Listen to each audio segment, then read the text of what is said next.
તો સુરતમાં હીરા ઉદ્યોગમાં મંદીની અસર જોવા મળી રહી છે, જેમાં સ્ક્રેપ ગોડાઉનમાં ઘંટીઓનો ખડકલો જોવા મળ્યો। વરાછા અને કતારગામ વિસ્તારમાં ઘંટીના થપ્પા જોવા મળ્યા। નાના કારખાનાના વેપારીઓએ ઘંટી વેચવા કાઢી છે, ભાડા પર છે તેઓ ઘંટીઓ વેચી રહ્યા છે। હીરા બજારમાં લાંબા સમયથી મંદીનો માર ચાલી રહ્યો છે।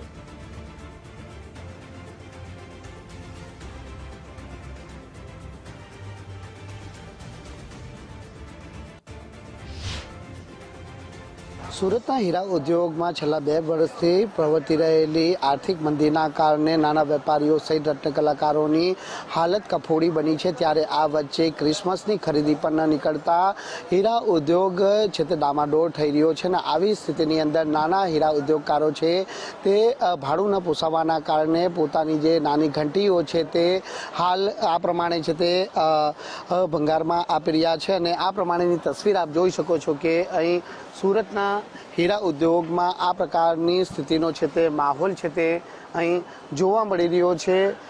જે પ્રકારની સ્થિતિ છેલ્લા 2 વર્ષથી સુરતના હીરા ઉદ્યોગમાં હાલ જોવા મળી રહી છે, તેને જોતા અહીં લોકોનું શું કહેવું છે આપણે જાણવાનો પ્રયાસ કરીશું। આપનું નામ? મારું નામ સંજયભાઈ પ્રજાપતિ। હવે આ કોઈ નાના મોટા કારખાનાવાળા હોય ને, કોઈ 2 ઘંટી હાંકતા હોય, કોઈ 3 ઘંટી હાંકતા હોય, કોઈને ભાડું પોસાતું ના હોય, માનો કે 5,000-7,000 ભાડું હોય, ભાઈ આ 2-3 મહિના કપાઈ જાય તો એને થોડો ફાયદો રહે, એટલે એને હિસાબે આપણે જગ્યા થોડુંક અનુકૂળ હતી એટલે કોઈ 2 ઘંટી કોઈ 5 ઘંટી એવી રીતે રાખી દીધી છે, અને પાછો માર્કેટમાં સારો માહોલ આવશે એટલે પાછા તરત લઈ જશે। કેટલા લોકો આ પ્રમાણે ઘંટી પરત કરી ગયા? 15-20 જણા જેવું છે, એમ 10-15 જણા જેવું, કોઈ 2 ઘંટી કોઈ 5 ઘંટી એવી રીતે।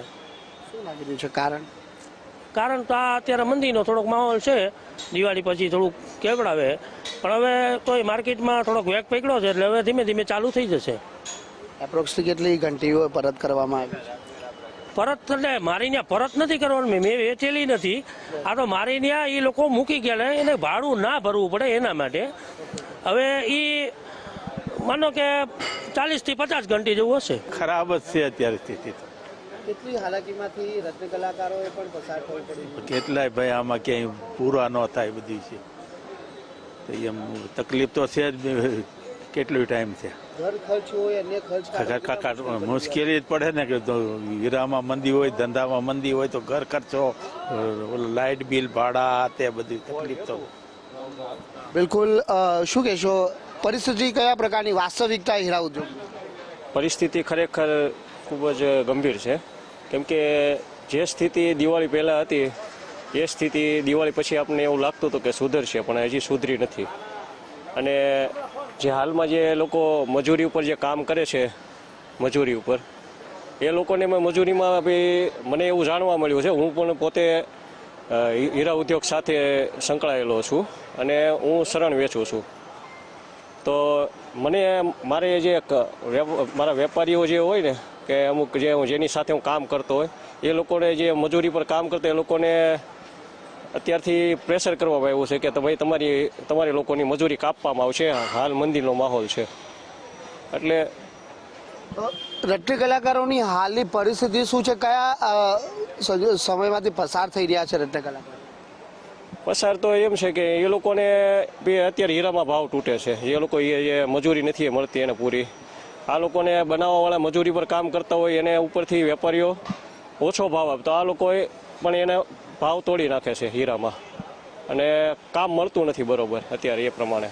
તો જે પ્રમાણે આપણે સાંભળ્યું હશે કે જે વાસ્તવિક સુરતના હીરા ઉદ્યોગની જે પરિસ્થિતિ છે તે ખૂબ જ દયનીય છે, પરંતુ હીરા ઉદ્યોગની પરિસ્થિતિ કેટલા સમયમાં જે છે તે સુધારા પર આવે તે કહેવું મુશ્કેલ છે, પરંતુ સુરતના હીરા ઉદ્યોગકારો જાન્યુઆરી માસ સુધીની હાલ વાટ જોઈ બેઠા છે, એટલે કે વેટ એન્ડ વોચની સ્થિતિમાં સુરતનો હીરા ઉદ્યોગ છે તે હાલ મુકાયો છે। જો કે પરિસ્થિતિ કેટલા સમયમાં સુધરે તે કહેવું હાલ મુશ્કેલ છે, પરંતુ આ પરિસ્થિતિના કારણે રત્ન કલાકારોની અને નાના હીરા ઉદ્યોગકારોની પરિસ્થિતિ ખૂબ જ આર્થિક ડામાડોળ બની ચૂકી છે।